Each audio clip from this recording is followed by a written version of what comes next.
Welcome to the Vlogz Automotive Podcast, episode 21. In today's video, I talk about matte car colors. Is muted earth tones are hot, but the trending paint comes at a cost. Oregon's pausing generous $7,500 rebate for buying an EV. The latest numbers on the microchip shortage. A lull in the problem. VW diesel settlements helping to cut Great Lakes emissions. Tesla's Model 3 wrecked. Crazy crash footage caught on 2 TeslaCams. And automotive supplier taking over an Ann Arbor light therapy startup out of bankruptcy. If this is your first time here, thanks for clicking that play button. I'm Mario Gear, and I've been involved in the automotive industry for well over 15 years. I'm sharing my enthusiasm for all automotive topics with you. Let's begin. Our first story, matte colors is muted. Earth tones are hot, but the trending paint comes at a cost. But be warned, the buzzy shades aren't cheap.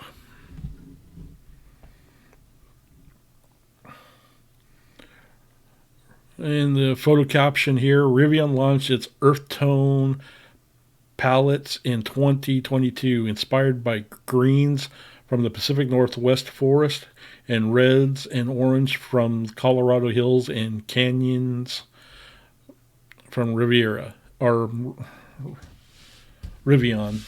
Ugh, tongue twister. Earth muted shades are becoming increasingly popular among car buyers, according to the LA Times. Brands from Jaguar and Rivian to Jeep have recently launched new subdued matte palettes.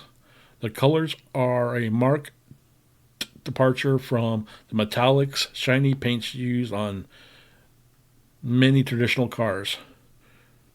Gone are the days of gleaming metallics cars that shimmer in the sunlight. Nowadays, car buyers are seeking out new rides in subdued earth tones.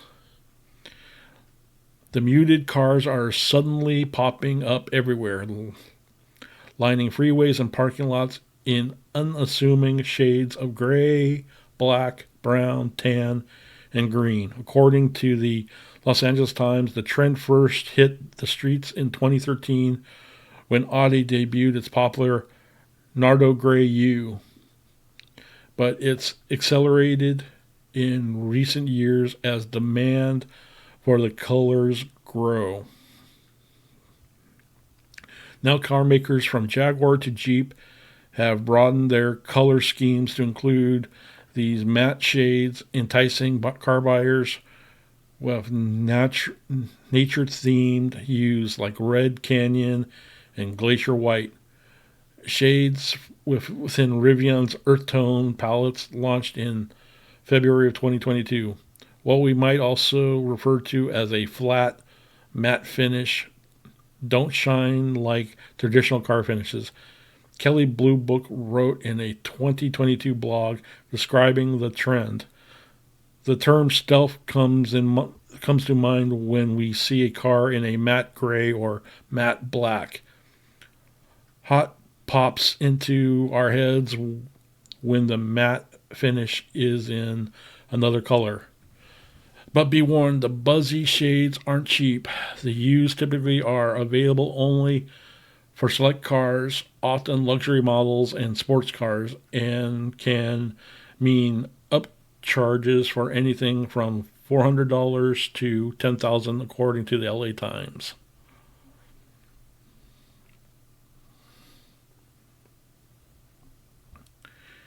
Here, designer Nina Suss in front of a Jaguar F-Type in a special color theme during the Jaguar Land Rover presentation. Special vehicle operations in 2021 in Munich, Germany. And this is from Geisha Schobler. Getty Images for the Jaguar Land Rover is credited for the photo. People are willing to go up a trim level and pay a surcharge for these colors because some of the cars look best in them.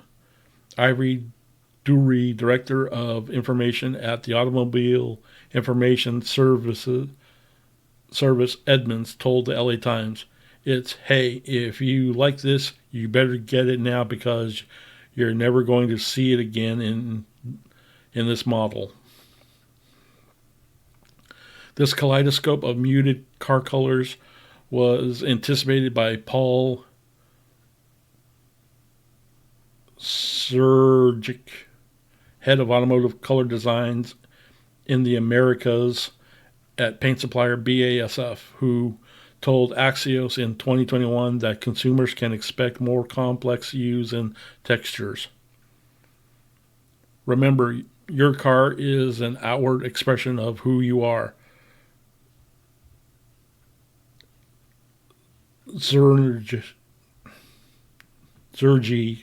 told Axios.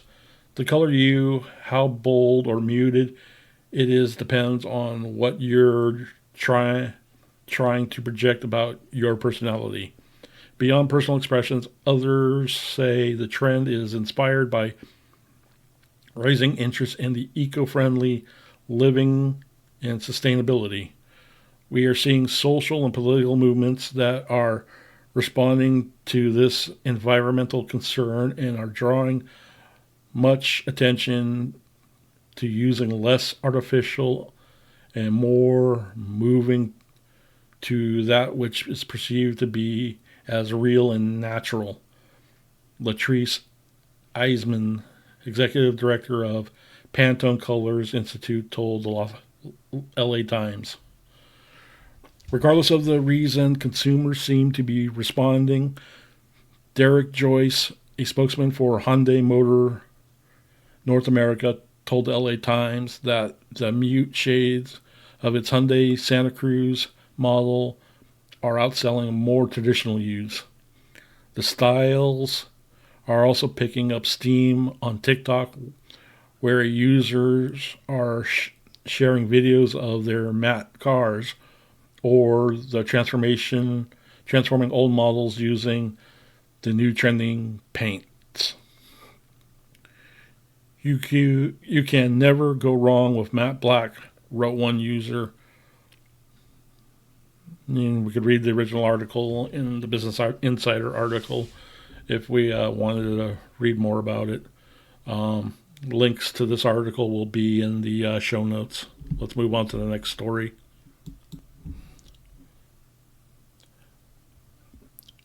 Oregon pausing generous $7,500 rebate for buying an EV.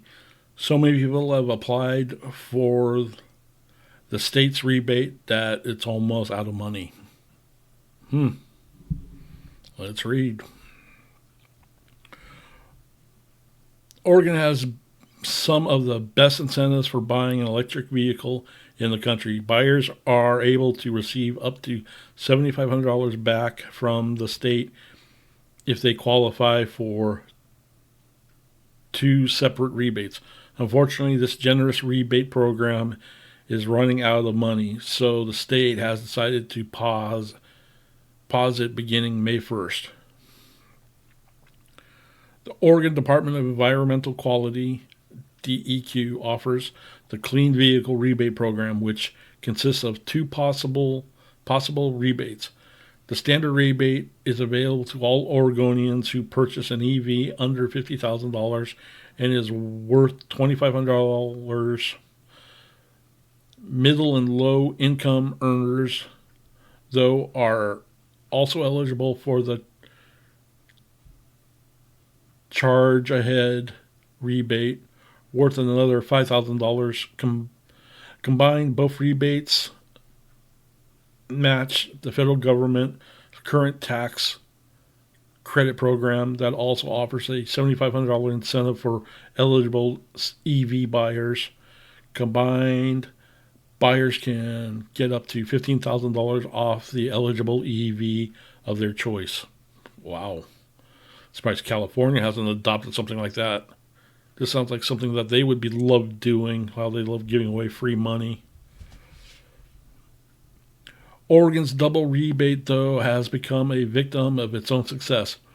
Oregon Live reports the state has dispensed more than 71 million over 5 years through the program, and it's almost out of cash. The program is funded by receiving 45% of Oregon's vehicle privilege tax, which is levied on every new car sold in the state, or $12 million annually, whichever is higher.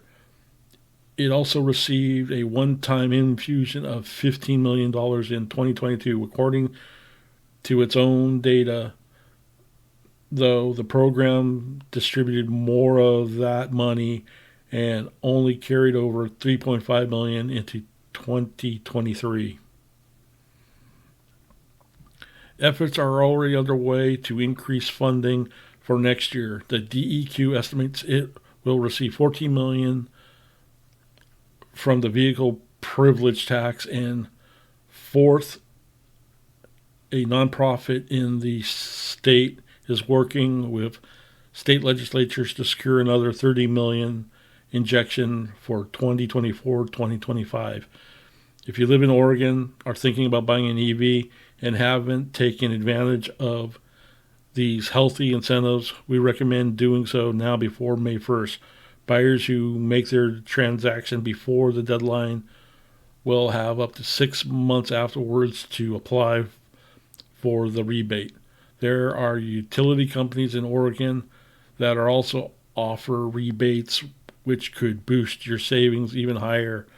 Now's the time before it's too late. Hey, more power to them.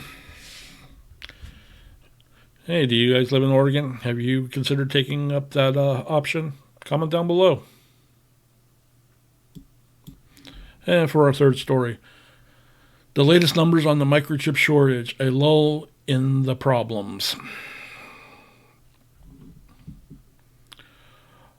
Automakers lower remarkably fewer autos from their manufacturing schedule worldwide final week due to microchip scarcity. Simply 2,400 autos, one of many lowest weekly totals in months, in accordance with the most recent estimate by U.S.-based forecaster Auto Forecast Options. The entire new reduction occurred at European factories, with crops around the remainder of the globe getting a reprieve from the availability issues which have ravaged manufacturing facilities and provided chain planning since early 2021. Automakers are nonetheless dealing with different provide chain issues. However, there's much less consensusly blaming them on the semiconductor scarcity, stated Sam Ferrani, VP of World Automobile Forecasting at Auto Forecast Options. The greater than 2 years into this downside, it displays poorly on the producer or provider who has not secured sourcing of chips, Ferroni wrote in an email. About 714,600 autos have been lower from initial manufacturing plans this year as a consequence of chip shortages. In accordance with the corporate, it is expected that determined to raise to about 2.7 million autos by the top of the year. Yeah, tell me what you guys think, what that all means.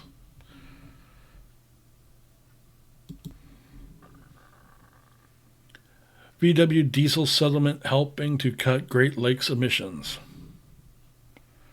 Volkswagen diesel emission cheating scandal is helping a ferry service for tourists in northern Michigan go electric. The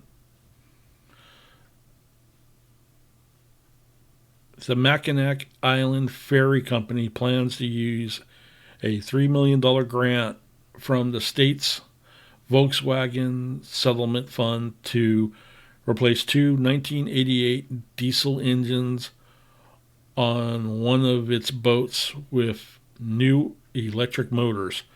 The conversion will eliminate 14,152 metric tons of carbon dioxide equivalent and 887 metric tons of nitrogen oxide over time, Michigan's Department of Environment, Great Lakes, and Energy said in a news release. The 84-foot Chippewa, built in 1962, will be the first zero-emission ferry servicing Mackinac Island, where automobiles have been banned since the 1890s. During the summer, ferries make about 125 round trips daily in the straits between Michigan's two peninsulas. State officials said that they have a long-term goal of covering all 138 50 to 200 ton ships operating in the upper Greater Lakes to electric or hybrid electric power. Our mobility leadership must extend from electric cars and buses on the road to industrial power and watercraft too, Michigan Governor Gretchen Whitmer said. Converting a ferry in the Manitowoc fleet to electric will build on our clean energy leadership and help us achieve the goal of the Michigan Health Climate Plan to make our state carbon neutral by 2050. Check out the world latest news, blah, blah, blah links.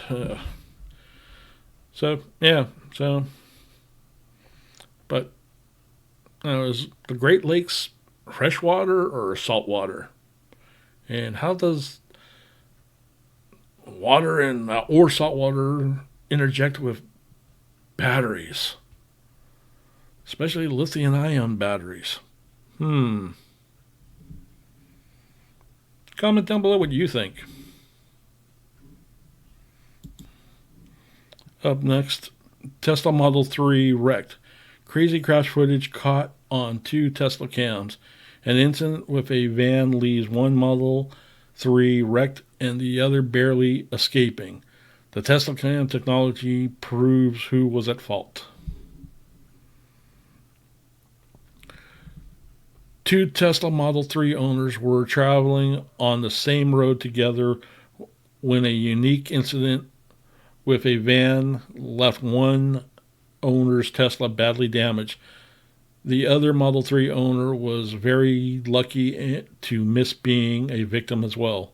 The Model 3 owners, Darius and Hunter, were heading to work, one in a black Tesla and the other in a red model. As they came up over a hill, a white work van was turning in front of them, but suddenly came to a stop in the middle of the road. Hunter in the red Model 3, which looks orange at the beginning of the video, swerved to the left of the van in an attempt to avoid it, though he still ended up clipping it. Thankfully, he was able to regain control before almost colliding with traffic in the oncoming lane. Meanwhile, Darius, who was driving the black Model 3, swerved to the right of the van, which resulted in a near miss. A nearby park ranger was driving in the area and happened upon the accident. He contacted the police, who reportedly arrived and came to the conclusion that the van driver was at fault for the dangerous turn. Fortunately, neither Model 3 owners ended up with any injuries. Hunter reached out to the van's driver's insurance company to get repairs covered. At the time of the video's publication, he was still waiting for the repair estimates. Based on the damage, which left one side of the red Model 3 almost completely destroyed, it looks like it may end up being declared a total loss. While we have no way of knowing for sure, we've seen other videos with Teslas that appear to be much better shape, and many of them end up being considered totaled by insurance companies. Be sure to check out the whole video, which has another 19 clips submitted by Tesla owners. The clip ranges from more crashes and footage and blah, blah, blah. Debating whether I have to play this clip or not, but I'll have a link to this video. You can click on the article and check it out. But yeah, for copyright reasons, I'm going to avoid doing that. And let's go on to our last story. Automotive supplier takes Ann Arbor light therapy startup out of bankruptcy.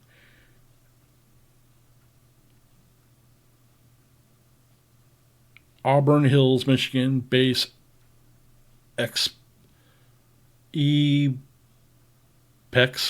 a Tier 1 supplier, came to terms with the trustees assigned to the case of Just Light, a maker of infrared light devices. Automotive supplier YPEX Corp has taken over an Ann Arbor-based therapy device startup after its founder was stripped of the company's assets through a forced bankruptcy liquidation. Ann Arbor Hills-based YPEX, a Tier 1 supplier of magnetic fasteners for cars, came to terms with the trustees assigned to the case of Just Light, a maker of infrared light devices that YPEX invested in and then, together with other creditors, forced into Chapter 7 bankruptcy after losing faith in its founder. YPEX agreed to pay $80,000 for the intellectual property and assets of the startup, plus $40,000 to settle a related dispute in district court, according to a motion filed in the U.S. Bankruptcy Court, Eastern District of Michigan. Additionally, it agreed to waive $1.1 million in creditor claims against the company. The motion was granted Friday by Judge Lisa Gretko. Peter Forhan, who started Just Light in 2020, said he was disappointed but not surprised by the outcome. Quote, "It's a tale as old as time," he told Crane Detroit Business. "I'm a young inventor that spent years of blood, sweat, and tears to start a company, and now vulture capitalists have executed a hostile takeover and the end." YPEX and its CEO, Robert Granta, were among the largest creditors to Just Light, which contracted the automotive supplier to make its sunflower product. The lamp-like device emits infrared light to ease joint and muscle pains in a process known as photobiomodulation. Okay. YPEX is pleased to finally report that the bankruptcy judge, the Honorable Lisa Gretko, has ruled in favor of a multitude of investors whose investments were lost due to mismanagement by the debtor. Company President Clarence Martin said in an email statement, "The judge agreed to allow the group to purchase the intellectual property and assets from the trustees in our attempt to fulfill the vision of the original concept to utilize multi-wavelength light to address maladies in the body. Martin was not immediately available for an interview. Just Light's creditor forced it into bankruptcy with an involuntary Chapter 7 bankruptcy petition last August. The company had $3.7 million in liabilities according to its bankruptcy filings. Netherlands-based Lighttree Ventures expressed interest in buying the company's assets, but its bid was substantially below that of Wipex, according to the motion to sell. The terms of the proposal offer represented the highest and best offer to the trustees received for the assets, it said. As part of the resolution of the bankruptcy case, the lawsuit filed by Forehand against Wipex, alleging a desperate attempt to obtain Just Light's asset in liquidation and oust Just Light's founder, was dissolved. Just Light's largest creditor, which was not among those that drove it into bankruptcy, was Ashi Kenzie at $1.3 million, the Japanese chemical supplier, which has a base in Novi, indicated last year that it was cutting support for the startup. Ashi Kenzie is not a shareholder in Just Light. We invested through a debt instrument, a company spokeswoman said in an email then. Ashi Kenzie has no intention of making further investments in Just Light. Forehand said he is not resentful about what happened to his company. He has taken a step back from the entrepreneurial life to soak up the sun. Quote, the last few months I've been living in different warm places for 2 weeks at a time, kind of exploring the world while I work remotely, he said, adding that he is doing design engineering consulting. Today I'm calling from Orlando. Tomorrow I'll be in Puerto Rico. Last week I was in the Bahamas, kind of chasing the sun. He said light therapy has dramatically improved his life and he might return to it as a business pursuit when the time is right. I think that there's a huge greenfield opportunity, he said. Yeah. So there you go.